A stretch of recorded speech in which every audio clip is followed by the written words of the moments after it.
Hello everyone, welcome back to another class of molecular basis of inheritance. So in our last class we have discussed about genetic code, triplet of nitrogenous bases known as codons, and these codons code for the amino acid and many amino acids join together to form a protein. Okay, so these codons help to convert the genetic information from RNA to protein, okay, or you can say it convert the information from nucleic acid to amino acid, okay. And we have also seen that for a particular codon the amino acid is fixed और specific, okay. एक particular codon के लिए एक particular amino acid ही होता है. So today we are going to discuss about mutation and genetic code. So mutation means any change in a DNA sequence, okay. DNA sequence में अगर कोई भी change हो, means जो nitrogenous bases है उसमें अगर कोई change होता है, then it will ultimately affect the phenotype. That means the phenotype will change, okay. And this mutation occurs due to insertion, deletion और rearrangement, okay. कोई भी nitrogenous base either insert हो सकता है और डिलीट हो सकता है और रीअरेंज हो सकता है, मींस सब्स्टिट्यूट हो सकता है, ओके. सो ये insertion, deletion and rearrangement, these are the reasons for mutation, और ये mutation leads to a change in phenotype, okay. So we have discussed about genetic code, और एक पर्टिकुलर कोड और particular codon के लिए particular amino acid होता है.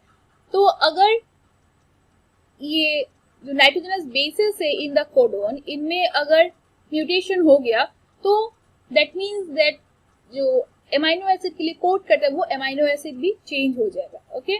सो today we will discuss more about this different kind of mutation, okay. So first one is point mutation. Point mutation means mutation in a single nitrogenous base, okay. Single एक particular एक ही nitrogenous base में अगर mutation होता है तो उस mutation को बोला जाता है पॉइंट म्यूटेशन, ओके. सो ये जो पॉइंट म्यूटेशन है, point mutation can be of different types, okay. तो यहाँ पे देखो, सपोज एक डीएनए है जिसका सीक्वेंस है TTC, okay.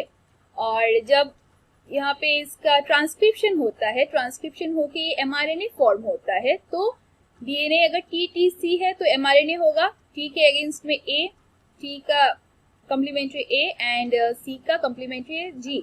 So mRNA will be AAG, okay. And if you see the chart, means the chart of genetic code, there you will find that the amino acid which codes for AAG is lysine, okay. ये amino acid lysine code करता है the codon AAG को, okay. तो suppose ये एक normal condition है जहाँ पे डीएनए का सीक्वेंस, mRNA और जो अमाइनो एसिड है फॉर दैट पर्टिकुलर कोडन वो दिया गया है यहाँ पे, ओके. नाउ सपोज यहाँ पे जो डीएनए में म्यूटेशन हो रहा है, यहाँ पे जो TTC है ये C चेंज होके T हो गया, ओके. मींस म्यूटेशन हो गया, सब्स्टिट्यूशन हो गया. ये जो बेस है C, the nitrogenous base C is substituted into T, okay. तो अब यहाँ पे डीएनए में म्यूटेशन हो गया, म्यूटेशन होके ये हो गया, सीक्वेंस हो गया TTT, ओके. सो TTT अगर है तो mRNA में क्या होगा, TTT का कम्प्लीमेंट्री आ जाएगा, that is AAA, okay. mRNA हो जाएगा AAA. और now you can again see the chart of genetic code that the amino acid which codes for AAA is again lysine, okay. फिर से lysine, ओरिजिनल ये lysine था और फिर से ये अभी म्यूटेशन होने के बाद भी ये लाइसिन ही है, ओके. दैट मीन्स यहाँ पे म्यूटेशन डीएनए में हो रहा है, बट म्यूटेशन होने के बाद भी जो प्रोटीन है, प्रोटीन में कोई चेंजेस नहीं हुआ है because of the property of genetic code degeneracy, ठीक है, क्योंकि एक particular amino acid can be coded by many codons, okay, तो इसके लिए जो प्रोटीन है वो चेंज नहीं हुआ, सेम है। तो this type of mutation is known as silent mutation, इसको बोला जाता है साइलेंट म्यूटेशन, बिकॉज यहाँ पे म्यूटेशन हो रहा है बट वो फेनोटाइप में शो नहीं करेगा बिकॉज प्रोटीन में कोई चेंजेस नहीं हुआ है, ओके। सो यहाँ पे ये पॉइंट म्यूटेशन हो रहा है but there is no change, that's why it is known as silent mutation, okay. Next यहाँ पे देखेंगे और एक म्यूटेशन जहाँ पे ये ओरिजिनली TTC था और यहाँ पे अभी हो गया TCC, ओके, फिर से म्यूटेशन हो गया, यहाँ पे जो मिडिल में जो T था वो मिडिल T अभी हो गया C, ओके, TTC के बदले अभी हो गया TCC, तो यहाँ पे ये म्यूटेशन हो गया। तो इस केस में TCC है डीएनए में, तो mRNA हो जाएगा AGG। Now you can see that the amino acid which codes for AGG is arginine, okay, the amino acid arginine code for AGG, okay। तो अभी क्या हो रहा है, यहाँ पे जो अमाइनो एसिड है वो चेंज हो जा रहा है, ओके, अभी यहाँ पे डिफरेंट अमाइनो एसिड आ गया, तो यहाँ पे डिफरेंट अमाइनो एसिड अगर आ रहा है तो अल्टीमेटली जो प्रोटीन का स्ट्रक्चर होगा वो भी डिफरेंट हो जाएगा, ओके। सो यहाँ पे कुछ चेंजेस हो रहा है due to this point mutation, तो इस टाइप के म्यूटेशन को कहा जाता है मिससेंस म्यूटेशन, ओके, क्योंकि यहाँ पे कुछ चेंजेस हो रहा है, जो अमाइनो एसिड है वो चेंज हो गया, okay. And the next type of point mutation is nonsense mutation. So what happens in this, you can see that originally ये TTC था, तो यहाँ पे अभी जो फर्स्ट T है, फर्स्ट T के जगह में अभी ये म्यूटेट होके यहाँ पे A हो गया, ओके, तो अभी ये ATC हो गया। डीएनए में अगर ATC है तो mRNA में हो जाएगा UAG, and we know that UAG is a stop codon, तो जैसे ही UAG आ जाएगा तो यहाँ पे ये एक स्टॉप कोडन है, तो इसके अगेंस्ट में कोई भी एमाइनो एसिड नहीं है, तो वो प्रोटीन का जो चेन है वो मीन्स टर्मिनेट हो जाएगा प्रोटीन फॉर्मेशन। तो ये कोड करता है एक स्टॉप कोडन को, that's why this type of mutation is known as nonsense mutation, means जहां पे म्यूटेशन होके एक स्टॉप कोडन को कोड करता है तो उसको बोला जाता है नॉनसेंस म्यूटेशन, ओके।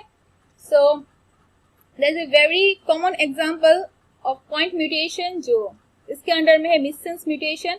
और पॉइंट म्यूटेशन बोला जाता है तो हम बेसिकली मिससेंस म्यूटेशन को ही हम कंसीडर करते हैं, बिकॉज साइलेंट म्यूटेशन वो समझ में नहीं आता है, फेनोटाइप में शो नहीं करता है, एंड नॉनसेंस म्यूटेशन क्योंकि वो स्टॉप कोडन आ जाता है। तो there is a very common example of missense point mutation, और simply we can say example of point mutation is sickle cell anaemia, okay. So what happens in sickle cell anemia? A single nitrogenous base gets substituted with another nitrogenous base, okay. So in normal condition, the hemoglobin which is present in red blood cell, okay, so we know hemoglobin is a protein which consists of 2 alpha chains and 2 beta chains. So in normal condition, the 6th position of beta globin chain of hemoglobin consists of this sequence, okay. So after transcription, when it forms mRNA at 6th position of beta globin, this sequence will come GAG, okay. And after translation, जब protein form होगा तो जितना भी codons form हो रहा है सबके लिए एक एक एमाइनो एसिड है, तो ये GAG जो है मीन्स जो 6th position of beta globin chain, उसमें आता है ग्लूटामेट, ओके, उसमें द एमाइनो एसिड ग्लूटामेट आता है बिकॉज ये कोड करता है GAG codes for glutamate, okay. So ये नॉर्मल कंडीशन में होता है, जिसके लिए जो रेड ब्लड सेल का शेप है it is biconcave shape, okay. So this is normal condition. So what happens in sickle cell anemia? जो नॉर्मल जीन का यहाँ पे CTC है, this T get substituted by A, okay, T के जगह में A आ जाता है, सो जैसे ही टी के जगह में ए आता है तो इसका कॉम्प्लीमेंट्री आ जाएगा टी, एंड आफ्टर ट्रांसक्रिप्शन ये हो जाएगा जी यू जी। जो नॉर्मल कंडीशन में था जी ए जी, अभी हो जाएगा जी यू जी, और ये जी यू जी को कोड करता है वेलाइन। सो आफ्टर ट्रांसलेशन जो बीटा ग्लोबिन चेन है उसका 6 पोजीशन में आ जाएगा वेलाइन, जो पहले था ग्लूटामेट अभी आ जाएगा वेलाइन। सो ये एक सिंगल अमाइनो एसिड के चेंज होने की वजह से जो ब्लड सेल का शेप है वो चेंज हो जाएगा इनटू सिकल शेप। ओके, ये एक सिंगल अमाइनो एसिड चेंज की वजह से, और ये सिंगल अमाइनो एसिड चेंज हो रहा है एक सिंगल नाइट्रोजनस बेस का चेंज की वजह से। ओके, जैसे ही टी से थाइमिन से एडेनिन हो जाता है, उसी के बाद उसका जो कॉम्प्लीमेंट्री वो चेंज हो जाता है। उसके बाद एमआरएनए करने के बाद जो आरएनए सीक्वेंस है उसमें भी एक सिंगल चेंज आ जाता है, और इसी वजह से अमाइनो एसिड में भी एक सिंगल, और जो प्रोटीन है प्रोटीन में एक सिंगल अमाइनो एसिड चेंज हो जाता है। और जैसे ही ये वेलाइन हो जाता है इसके बाद जो ब्लड सेल है उसका शेप चेंज हो जाता है। Okay, so this is a classic example of point mutation. Okay, so you will get this topic, this point mutation, both in chapter 5 and chapter 6. Okay, so this topic is very important. Next, there is another type of mutation known as frame shift mutation. So what is frame and what is this frame shift mutation? Okay, so here you can see यहाँ पे पूरा sequences दिया गया है RNA का। Okay, एक mRNA का sequences है। Okay, so in our previous class we have discussed that जो ये सीक्वेंस है ये इसको कोडोन कोड करता है। ओके, और कोडोन्स जो कोड करते हैं इसमें कोई पंचुएशन नहीं होता है। ओके, एक के बाद एक वो कोड करते रहता है। तो ये जैसे कि ये फर्स्ट जो 3 नाइट्रोजन बेस है, मीन्स ये फर्स्ट कोडोन है AUG, इसको कोड करता है मिथियोनिन। देन जो नेक्स्ट कोडोन है इसको कोड करता है थ्रियोनिन। ऐसे ही ये कंटिन्यूअसली 3 नाइट्रोजन बेस एक कोडोन फॉर्म करेगा, और ये कंटिन्यूअसली ऐसे ये कोड करते जाएगा। ओके, अमाइनो एसिड को अल्टीमेटली जब कोई भी एक स्टॉप कोडोन आ जाएगा तो वहाँ पे प्रोटीन फॉर्मेशन मीन्स वो पर्टिकुलर प्रोटीन चेन टर्मिनेट हो जाएगा। ओके, तो ऐसे ही ये ट्रांसलेशन प्रोसेस होता है। तो ये जो 3 नाइट्रोजनस बेस मिलके एक कोडोन होता है, तो इसका जो रीडिंग, इसको बोलते हैं रीडिंग फ्रेम। ओके, कि ये 3 हम लोग एक साथ एक कोडोन लेंगे जिसके लिए पर्टिकुलर अमाइनो एसिड है, देन ये 3, तो इसको हम लोग ओवरलैप भी नहीं कर सकते, और ये बेसिकली ओवरलैप भी नहीं होता है और स्किप भी नहीं होता है। ओके, बट अगर यहाँ पे किसी टाइप का म्यूटेशन हो गया, म्यूटेशन मींस बेसिकली इंसर्शन और डिलीशन, कोई भी नाइट्रोजनस बेस अगर एक्स्ट्रा इंसर्ट हो गया और अगर डिलीट हो गया। ओके, अगर एक या 2 नाइट्रोजनस बेस अगर इंसर्ट या डिलीट हो गया तो क्या होगा, जो ये रीडिंग फ्रेम है this will change. Okay, this will change from the point where there is an insertion or deletion. Okay, so then there will be a mutation or the reading frame will change. So this type of mutation is known as frame shift mutation. Okay, जो ये normally एक reading frame है, the reading frame is fixed, but if there is any type of insertion or deletion then the reading frame will change. Okay, and this will lead to a type of mutation known as frame shift mutation. Okay, this frame comes from the reading frame. Okay, so let's see an example of frame shift mutation. So यहाँ पे देख सकते हो एक mRNA का sequence है। Okay, तो ये जो mRNA है इसके लिए एक पर्टिकुलर रीडिंग फ्रेम है। तो ये फर्स्ट है, इसको कोड करता है मिथियोनिन, देन ये सेकेंड कोडन को कोड करता है लाइसिन। ओके, देन इसको कोड करता है फिनाइल एलानिन, देन ग्लाइसिन, ऐसे करके ये चलता रहेगा। देन ये एक स्टॉप कोडन। ओके, सो ये एक नॉर्मल एमआरएनए और यहाँ पे कोडोन दिया गया है, और उसके जो अगेंस्ट में जो अमाइनो एसिड है वो दिखाया गया है। Okay, so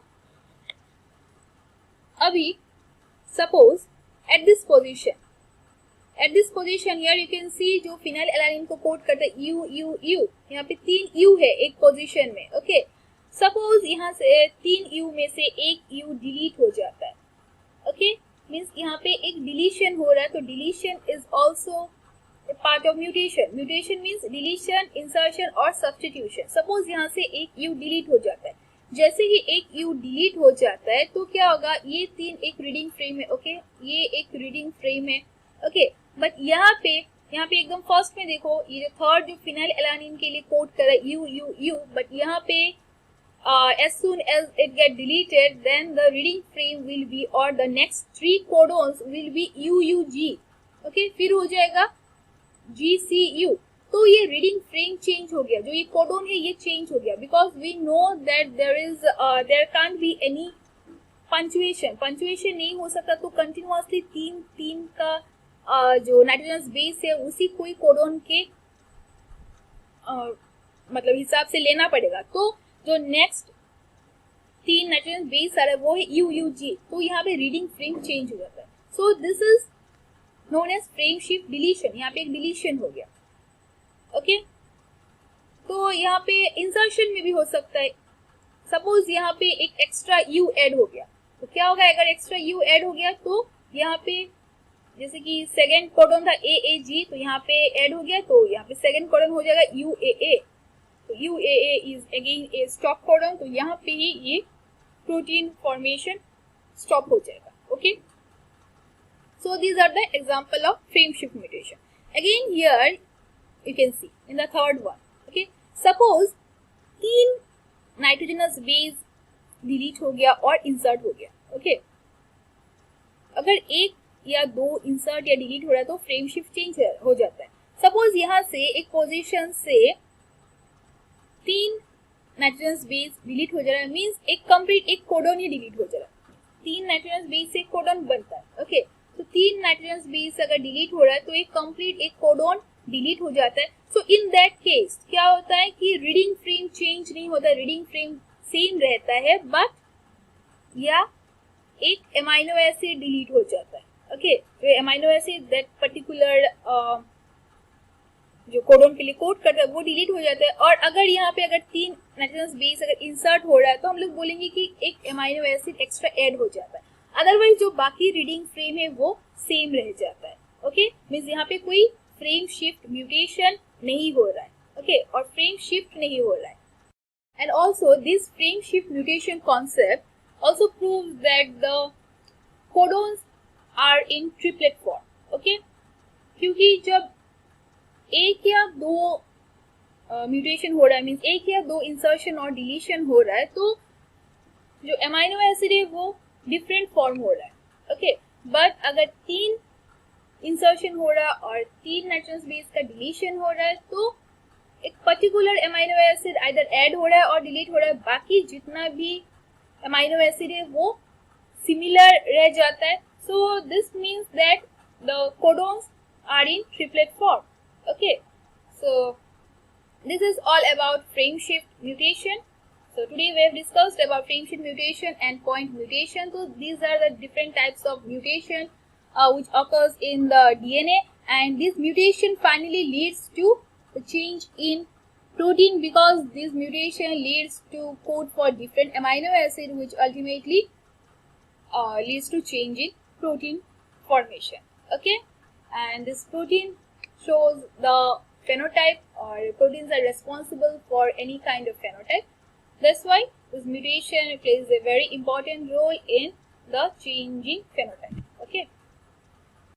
Last class I have asked 2 questions. So the answer of first one is methionine, okay, means AUG codes for methionine amino acid.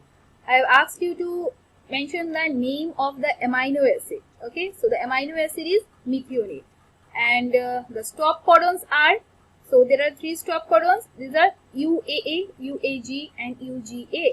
So you have to remember these 4 codons. The AUG, which is the start codon, okay, and also codes for methionine, and the 3 stop codons which are UAA, UAG and UGA, okay. So today's question is, sickle cell anemia occurs due to which one of the following reasons? Okay, आपको बताना है कि sickle cell anaemia इन चारों में से कौन से type के म्यूटेशन की वजह से होता है. Is it insertion or single base substitution or duplication or deletion? So you have to mention the correct answer. Okay. So that's all for today. Thank you.